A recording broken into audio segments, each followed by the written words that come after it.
Good morning, students. Myself, Kosa teacher from Paras English High School.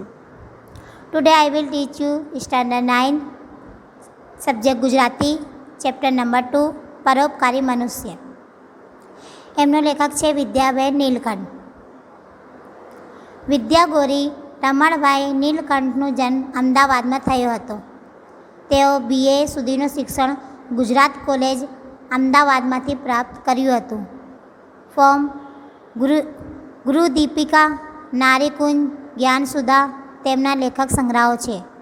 Pro ઘોડો, Keshav curve ચરિત્ર તેમણે લખેલું છે. હાસ્ય મંદિરમાં તેમના હાસ્ય લેખો છે. સુધા હાસિની, હિન્દુસ્તાનમાં સ્ત્રીઓનો સામાજિક સ્થાન એ તેમના અનુવાદના પુસ્તકો છે. 1926માં તેમને બ્રિટિશ સરકાર તરફથી કેસરે હિન્દનો ઇલકાબ આપવામાં આવ્યો હતો વિદ્યાબહેનને. આ હાસ્ય નિબંધમાં પારકાની મુશ્કેલી જોઈને વડમાંગી સલાહ આપનારા લોકોને કારણે સર્જાતી તકલીફોનો મર્મ ગદ્યમાં નિરૂપણ છે. દર્દીનું અને દર્દનું જે થવું હોય તે થાય, પણ પોતે બતાવેલો ઉપાય જ ઉત્તમ છે અને તે કરવાથી રોગ તરત જ ભાગી જશે એવો દાવો અનેક ઓળખીતા લોકો કરતા જ હોય છે. આવા લોકોની સલાહને અનુસરતા સર્જાતી વરવી સ્થિતિનું હાસ્યપૂર્ણ નિરૂપણ આ નિબંધના કેન્દ્રમાં છે. આંજળીના નિવારણ માટે અપાયેલી અનેક સલાહનું રસપ્રદ નિરૂપણ અહીં છે. આ હાસ્ય નિબંધ દ્વારા માનવ સ્વભાવમાં રહેલી શિખામણ આપવાની વૃત્તિનો પરિચય મળે છે. इस पैराग्राफ में लेखक ने बताया कि लेखक को आंजड़ी हो जाती है और उस आंजड़ी का निवारण करने के लिए, उसको सही करने के लिए जो लोग होते वो एक से बढ़ के एक सलाह देते हैं कि ये करो तो अच्छी हो जाएगी, वो करो तो अच्छी हो जाएगी. पर आंजड़ी जिसको होती है, यानी आंजड़ी यानी जिसको बिलिनी, आँख के ऊपर जो फुंसी टाइप होती है उसको आंजड़ी कहते हैं, बिलिनी. आंजड़ी को मिटाने के लिए, उसको निवारण करने के लिए लोग जो है अपना अलग अलग एडवाइस देते हैं, सलाह देते हैं कि तुम दाल घस के लगाओगे तो अच्छा हो जाएगा, फिर गरम करके लगाओगे तो अच्छा हो जाएगा, जव लगाओगे, यानी अलग अलग तरीके के घरेलू नुस्खे बताते हैं. मगर नुस्खे बताने वाले ये नहीं सोचते हैं कि उस दर्दी को कितना दर्द होता होगा, वो ये नहीं सोचते उसके बारे में. बस अपने जो सलाह होती है, अपने जो नुस्खे होते हैं उस पर वो कायम रहते हैं. इसी तरह इस स्टोरी में हमको थोड़ा मज़ा भी आएगा, इंटरेस्ट भी मिलेगा और इसके आगे हम पाठ पढ़ना स्टार्ट करते हैं. મને એકવાર આંજળી થઈ હતી. 2-3 દિવસ મેં કંઈ ઇલાજ કર્યા નહીં. એમ જાણ્યું કે મટી જશે. એમાં શું ભારે દર્દ છે. પરંતુ આંજળીએ બહુ પીડા કરવા માંડી એટલે અમારા ઘરના ડાક્ટર પાસે ગયો. તેમણે કહ્યું, એના પર કંઈ લગાડવાની જરૂર નથી, પાકે એટલે મારી પાસે આવજો, હું નસ્તરથી ફોડીશ. એક થઈ છે, તેમાં કોઈ ફિક્ર નહીં. ફરી થશે તો પીવાની દવા હું લખી આપીશ. બહુ पीड़ा થાય તો सेक कर दो. इस पैराग्राफ में लेखक ने बताया कि लेखक को खुद आंजड़ी हुई है. आंजड़ी यानी बिलिनी, जो आँख के ऊपर एक फुंसी टाइप होती है. वो सोचते हैं कि मैं इसका क्या इलाज करूं, 2-3 दिन में तो ठीक हो जाएगी, इसमें क्या दर्द होगा. लेकिन उनको दर्द स्टार्ट होता है और फिर वो डॉक्टर के पास जाते हैं. डॉक्टर यानी डॉक्टर के पास जाते हैं और डॉक्टर उनको कहता है कि जब ये पक जाएगी तो मेरे पास आना, मैं इसको नस्तर से फोड़ दूँगा और साफ़ कर दूँगा, ठीक हो जाएगी. एक ही हुई है, ज़्यादा नहीं हुई है, और अगर ज़्यादा हुई तो मैं तुमको पीने की दवा दूँगा, और ज़्यादा दर्द होए तो इसको गरम सेक करना. આગળ હું ઘેર આવ્યો ત્યારે અમારા કુટુંબના એક મિત્ર મને મળવા આવેલા હતા. તેમણે કહ્યું, ભાઈ ક્યાં જઈ આવ્યા, આ આંખે શું થયું? મેં ઉત્તરે દીધો, આંજળી થઈ છે. મને ડાક્ટર પાસે ગયો હતો, પણ ડાક્ટર કહે છે એને છેડશે નહીં, એની કંઈ દવા નથી, બીજી થશે તો પીવાની દવા આપીશ. આટલું સાંભળતા અમારા એ મિત્ર ક્રોધ ભરાઈ ગયા. હરામખોરો, સરકાર ઘાસડા ભરીને મફતનો પગાર ખવડાવે છે, વળી કહે છે કે એની કંઈ દવા જ નથી, ત્યારે એના બર્તનમાં શું પોળો મૂકવાની છે અને કહે છે કે બીજી થાય ત્યારે આવજો, બીજીની વાટ જુઓ ને ભાઈ સાહેબને ત્યાંથી પીવાની દવા લાવો કે એમના ગજવા ભરાય, એમને દવા પીધી શું થાય? તેમણે પણ ભલા માણસ છો, એક કોળીનો ખર્ચ નથી, તુવેરની દાળ ઘસીને ચોપાડી દો એટલે નરમ પડી जैसे। लेखक जो है वो घर आते हैं तो वहाँ पे उनका एक मित्र आता है, उससे मुलाकात होती है। वो उनका मित्र उनसे पूछता है कि भाई तुम कहाँ गए थे और ये आँख पे क्या हुआ है? तो लेखक जवाब देते हैं कि मुझे आंजड़ी हुई है और मैं डॉक्टर के पास गया था, पर डॉक्टर बोला है कि इसको छूना नहीं और इसकी कोई दवा नहीं है, और जब दूसरी होएगी तो मैं पीने की दवा दूँगा। ये सुनने के बाद जो उनके मित्र होते हैं, उनके दोस्त होते हैं, वो बहुत गुस्से हो जाते हैं और गुस्से में बोलते हैं कि डॉक्टर को जो सरकार जो है जेब भर के उनको तो पगार फ्री में मिलती है और कहते हैं कि इसकी कोई दवा नहीं है, और जब दूसरी होगी तो आना। इसलिए जो उनके दोस्त जो है वो बहुत गुस्से हो जाते हैं। मैं एक उपाय बताता हूँ, इसका एक रुपये का कोई खर्च नहीं है कि तुअर की दाल को घस के उसको लगा देना तो आंजड़ी जो है नरम पड़ जाएगी, यानी नरम हो जाएगी। मैं કહ્યું ડાક્ટર દવા આપવાની ના કહે છે ને તમે કહો છો એના ગજવા ભરાય, દવા તો बाजाરની લાવવાની છે। लेखक कहते हैं कि डॉक्टर ने दवा लेने को मना करा है और तुम क्या कह रहे कि बाज़ार से दवा लानी पड़ेगी।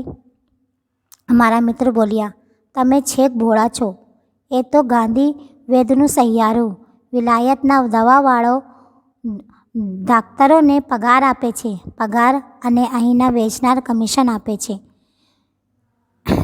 उनका मित्र कहते हैं कि तुम बहुत भोले हो, बहुत सीधे हो, गांधी जैसे, यानी गांधी जैसे इंसान हो। जो विलायत के जो दवा खाने वाले होते हैं वो डॉक्टर को उनको पगार भी देते हैं और साथ में जो दवा बेचते हैं उस पर कमीशन भी उनको मिलता है। मैं વધારે તકરાર કરી નહીં એટલામાં પોસ્ટમેન ટપાલ લઈને આવેલો હતો। તે કહે કે આ શેઠ ખરું કહે છે, દાળ ચોપાડજો સાહેબ, પણ જરા ગરમ કરજો। लेखक ने ज़्यादा बहस नहीं की।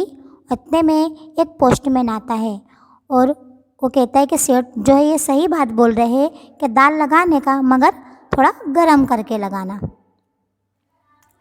हमारा मित्र कहे अरे जो गरम ना करशो, आंजड़ी गर्मी थी थाय पर ठंडी दवा लगाड़जो। उनके दोस्त कहते हैं कि नहीं, आंजड़ी जो है वो गर्मी से होती है, इसके लिए इसके ऊपर ठंडी करके लगाना। मैं कही हूँ बहुत सारूँ, ठीक है, बहुत अच्छा। नौकर पासे दाળ घसावी, पहली तो ठंडी ચોપાડી, वड़ी सांजे फरी घसावी गरम कड़ी ચોપાડી। नौकर के पास से लेखक ने दाल पिसवाए, पहले तो उन्होंने ठंडी लगाई और फिर उसके बाद वो गरम करके शाम को लगवाए। बीजा दहाड़े बाजार में कहीं लेवा हूँ गयो तो दुकानदारे कहे साहेब आपने आंजड़ी थई छे तो जव घसीने का ચોપાડતા નથી, મફતની દવા છે, પણ જવ ઊભો ઘસવાનો ધ્યાનમાં રાખજો। दूसरे दिन जो है लेखक बाज़ार में जाते हैं, वहाँ पे एक दुकानदार उनसे कहता है कि आपको आंजड़ी हुई है? तो बोले इस पे जो गेहूँ टाइप होता है उसको लगाना, एक पैसे का उसमें खर्च नहीं होगा, एक मुफ्त का इलाज है। उसको ऊबा यानी खड़ा घस के उसको लगाना तो वो अच्छी हो जाएगी। तेने ત્યાં કોઈ બીજો ગૃહસ્થ આવેલો હતો। તે કહે कि ઊભો नहीं आड़ो मारो, तो एवो अनुभव छे। वहाँ पे एक दूसरा ग्राहक आता है।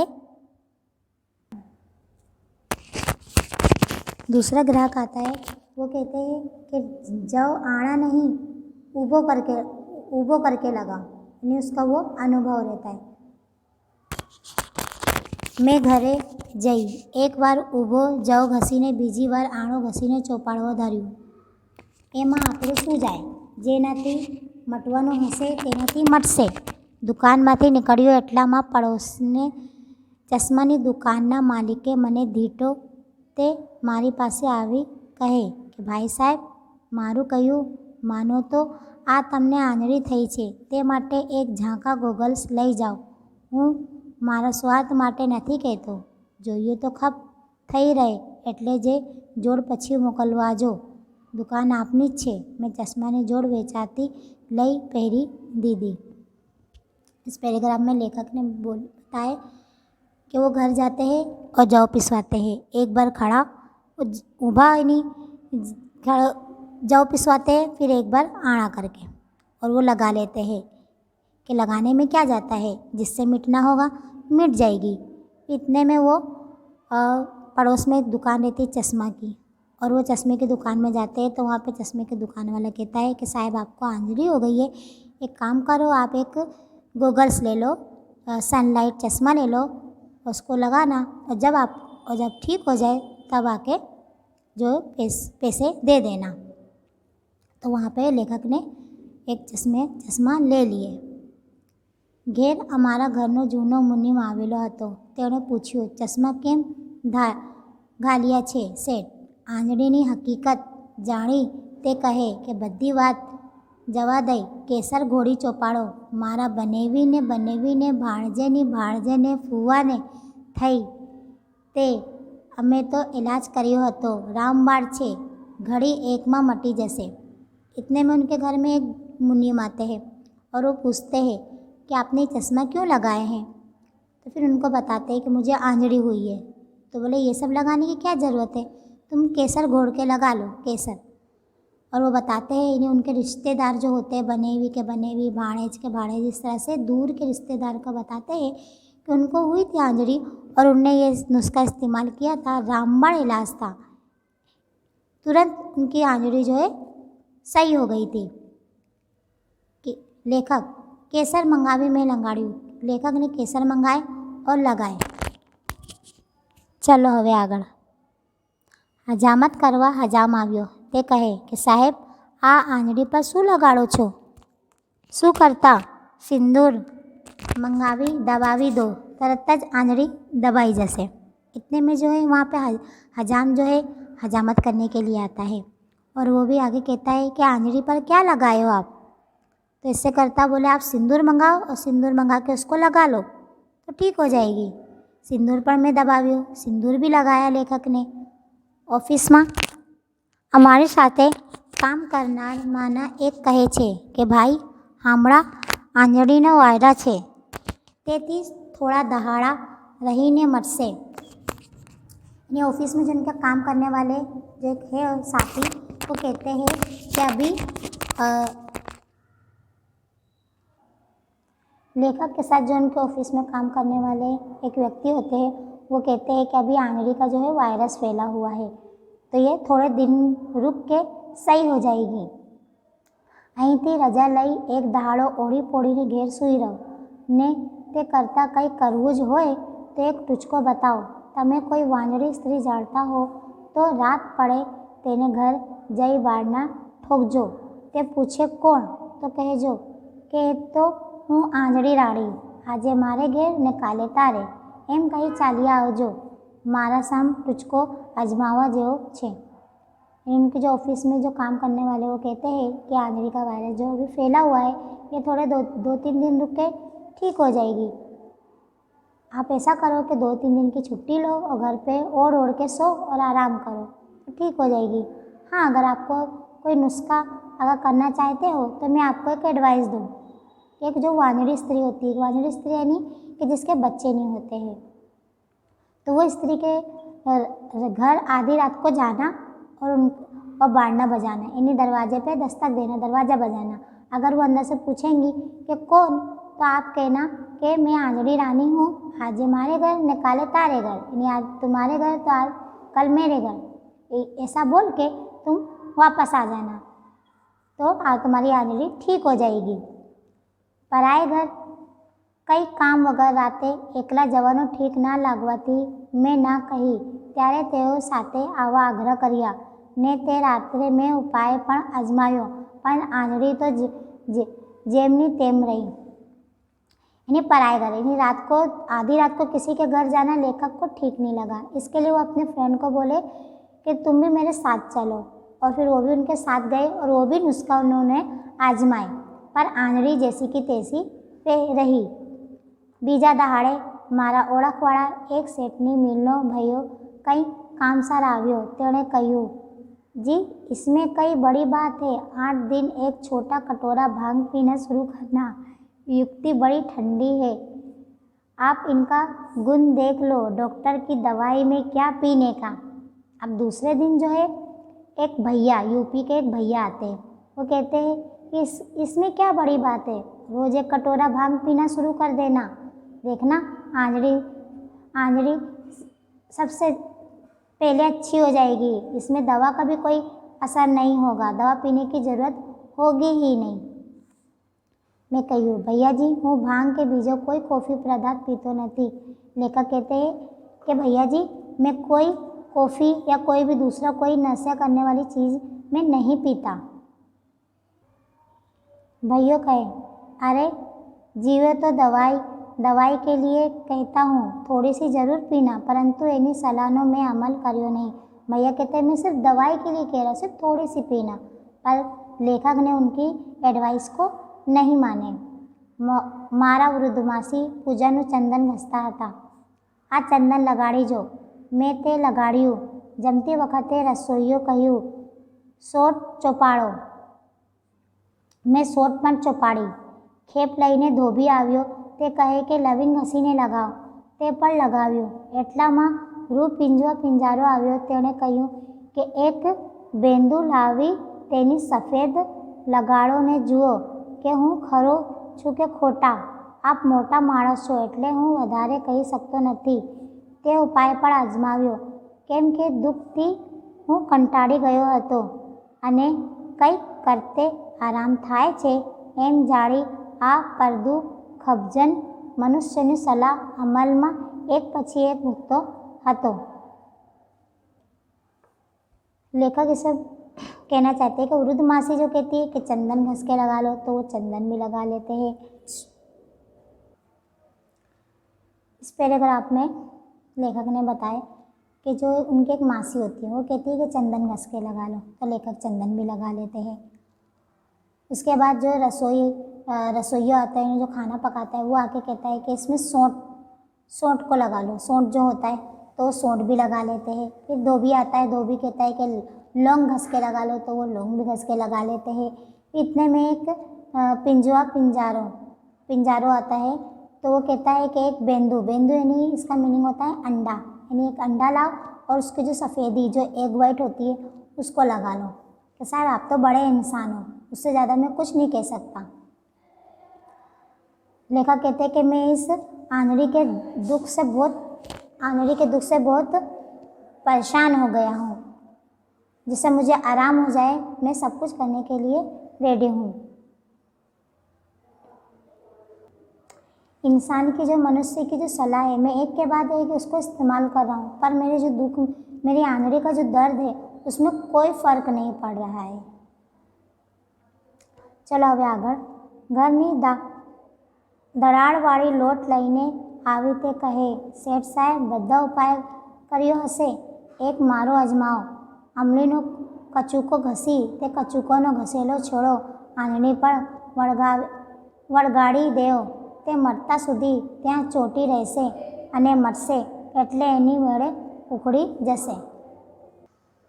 एक स्त्री यानी एक औरत जो है आटा लेके आती है और कहती है कि साहब आपने सबका नुस्खा और सलाह और एडवाइस क्या कहते हैं यूज़ करे हो, एक मेरा भी क्या कहते हैं एडवाइस इस्तेमाल कर लो कि एक इमली जो होती है, इमली का जो बीजा होता है उसको घस के आँख पे चोटा लो, और जिस तरह आंधળી अच्छी होएगी तो बीजा अपने आप वो निकल जाएगा और आंधળી अच्छी हो जाएगी। चलो હવે આગળ। આ ઉપાય પછી બીજું કંઈ લગાડ્યા નહીં, તેથી તે છેલ્લો અજમાવો ધારી મેં જવાબમાં ठीक એમ કહ્યું। इस उपाय के बाद मैंने कोई और नुस्खा इस्तेमाल नहीं किया और हाँ कह के मैंने जवाब दिया। ઓટલે હું ઊભો હતો એટલે ગોળ વેચનાર મારવાડી આવ્યો। તેણે કહ્યું, શેઠજી અમારા લોકો તો આવી આંધળી થઈ હોય તેના પર ગોળનો ચપકો દે, છરીના પાના પર ગોળ મૂકી તેને તપાવી લગાડી દેવો, गरीब माणसનો ઉપાય છે. અમે डॉक्टરના पैसा भरिए तो मरी जाइए. लेखक जो है अपने घर के दरवाजे यानी होटले पे आगे खड़े रहते हैं. वहाँ पे एक गुड़ बेचना गुड़ बेचने वाला एक मारवाड़ी आता है और वो भी कहता है कि सेठ कहता है कि मारवाड़ी कहता है कि मेरी भी सलाह क्या कहते हैं इस्तेमाल कर लो कि जो गुड़ होता है, गुड़ को गर्म करके छुरी पे लगा के उसको आँखों पे लगा लेने का और उससे जो है आंजड़ी ठीक हो जाती है. हम तो गरीब इंसान हैं, इतना पैसा कहाँ है कि हम जो डॉक्टर के पास जाएंगे.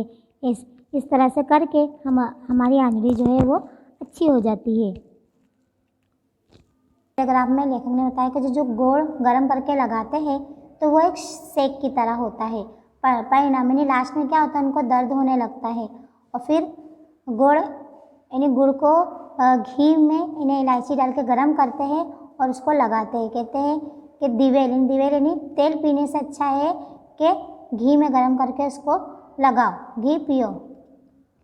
એલચીને ઘી લગાડવો તો હતો એટલામાં મારા એક પારસી દોસ્તદાર આવી ચડ્યા. તે કહે, અરે મિસ્ટર, આ શું ગોજુજ કરી મૂક્યું છે? આંખને ઘી ગોળના લાવરા કાંઈ ખાવરો જ. એક કાંદો કાપી તેને રસ લગાડો અને તેનાથી ना मटे तो मने 4 तमाचा मारजो. इतने में उनके एक दोस्त जो है पारसी दोस्त आते हैं उनके, वो आके कहते हैं कि अरे ये तुम क्या लगा के रखे हो, आँख में कितना गचो गच कर दिए हो. बोले अगर मेरी सलाह मानो तो एक कांदा यानी प्याज लो और उसका रस लगाओ और अगर ठीक नहीं होगा तो मुझे 4 तमाचा मारना. जेम तेम करी कांदानी दुर्गंध वेटी में ए पण लगाड्યું. હવે તો આંજળીના અંદર શા હાલ હતા એક તે ખબર પડે તેમ ના હતું. દવાઓના પણ ઉપરા ઉપરી આવી આંખની બાજુ પર એક નાની ડુંગળી બની રહી હતી. प्याज की दुर्गंध जैसे तैसे करके मैंने प्याज का रस भी लगाया. अंदर आंजड़ी का क्या हाल हुआ वो तो मुझे नहीं पता. हाँ इतना है कि एक आँख के ऊपर आँखनी बाजू पर एक नानी डूंगरी बनी रही थी यानी आँख के बाजू में एक दूसरी प्याज निकल गई थी. ते पर छेवटे आमलीनो कचूको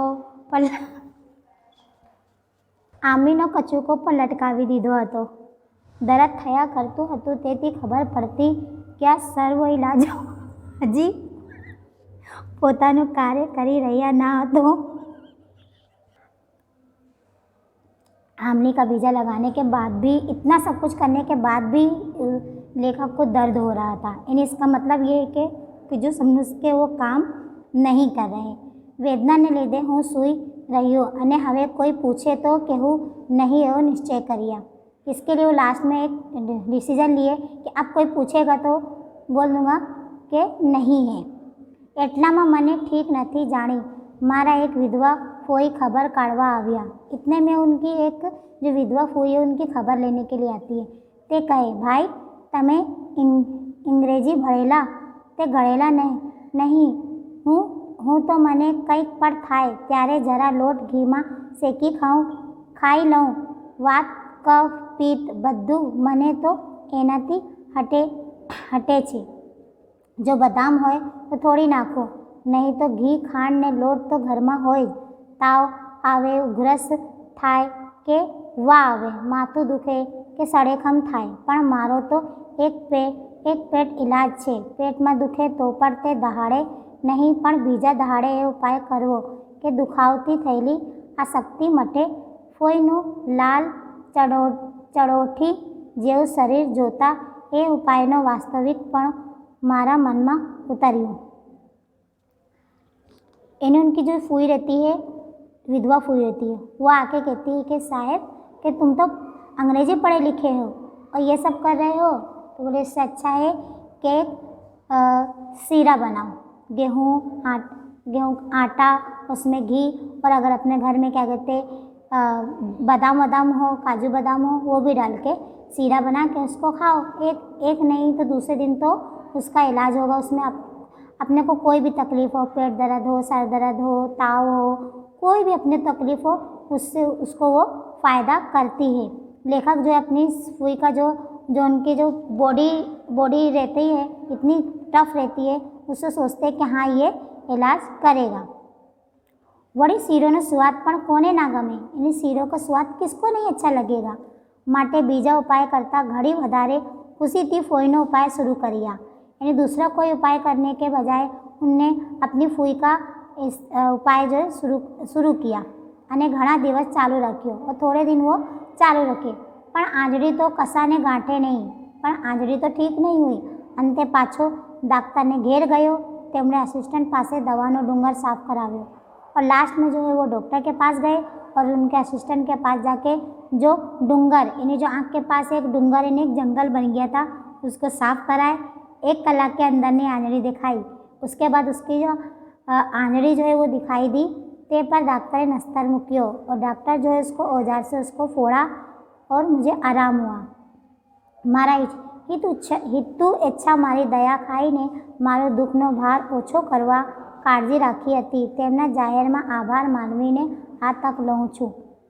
ने लास्ट में कहते हैं कि लोगों ने जो मुझे एडवाइस दी है वो मुझे मेरे अच्छा समझ के मुझे दी कि ताकि मुझे जल्दी आराम हो जावे और इसकी मैं तक लेता हूँ। लास्ट में जो लेखक जो है वो डॉक्टर के पास जाते हैं। लास्ट में डॉक्टर के पास लेखक जाते हैं और डॉक्टर ही उसका इलाज करता है। इतना सब उपाय करने के बाद भी कुछ आंजड़ी में फ़र्क नहीं होता है। लास्ट में डॉक्टर के पास जाते हैं, डॉक्टर उसको नस्तर से फोड़ता है, उसको अच्छे से साफ़ सफाई करता है और फिर लेखक को आराम होता है। इस पार्ट से हमको ये सीख मिलती है कि हमको कोई बीमारी हो तो हमको डॉक्टर के पास जाना चाहिए, ना कि घर के नुस्खे इस्तेमाल करना चाहिए। इससे हमारी बीमारी जो है और ज़्यादा बढ़ जाएगी। इस तरह हमारा चैप्टर यहाँ पे फिनिश होता है। आभार।